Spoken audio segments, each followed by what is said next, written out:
Today in part 2, we're going to cover the basics to modding your gear as you progress through the first open worlds and junctions. The resource I pointed out in the last episode is called Endo. This is how you level up the mods I mentioned, along with credits, which you get everywhere.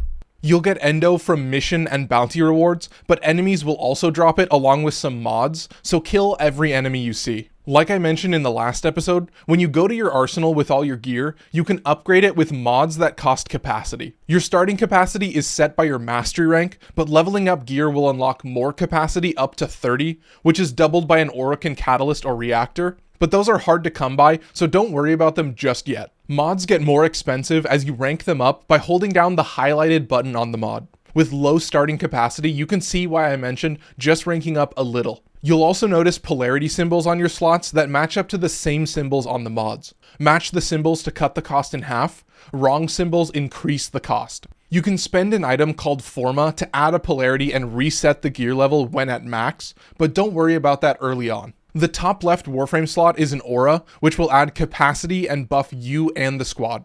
You get Dreamer's Bond from the Venus Junction, and it works with any symbol. Don't worry about the top right slot or the slots on the far right. Building your Warframe is actually pretty simple, which is why I wanted to start with Vitality for health and Redirection for shields. Spend some time reading the Warframe abilities in the arsenal and see how range, duration, and strength can affect your setup. I do think energy maximum is more important, as casting more abilities is pretty nice. But weapons are a little different. I'll be describing mods for Paris and Skana, as those were the choices from last episode. The first thing to notice besides the damage is the critical chance, critical damage, and status chance.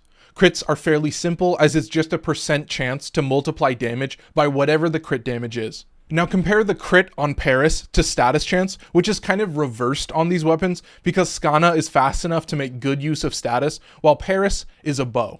This is why I mentioned the value of slash on the Skana.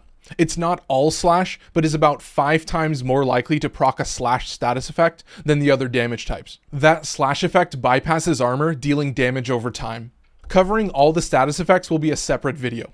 Each damage type, including physical damage, has a unique effect when you proc that status.